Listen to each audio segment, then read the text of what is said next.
বগুড়ায় জমিজমা নিয়ে বিরোধের জেরে সাইফুল ইসলাম নামের এক জামাত নেতা ছুরিকাঘাতে নিহত হয়েছেন। রবিবার দুপুরে শহরের মাহবুবনগর এলাকায় ছুরিকাঘাতের পর ঢাকায় নেওয়ার পথে সন্ধ্যায় তার মৃত্যু হয়। স্থানীয়রা জানায়, জমিজমা নিয়ে দীর্ঘদিন ধরে এক পক্ষের সঙ্গে তার বিরোধ চলছিল।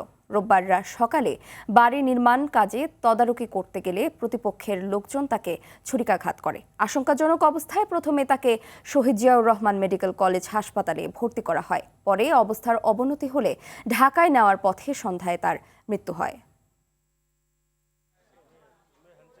জমি সংক্রান্ত বিরোধ নিয়ে উভয় পক্ষের মধ্যে সীমানা দখলকে কেন্দ্র করে এক পক্ষ আরেক পক্ষকে ছুরিকাঘাত করে ঢাকা মেডিকেলে নিয়ে যাওয়ার পথে প্রতিমধ্যে তা মৃত্যুবরণ করে। এই সংক্রান্তে আমরা দুইজনকে আটক করেছি। বাকি বিষয়গুলো আরও অধিকতর তদন্ত আমাদের চলমান।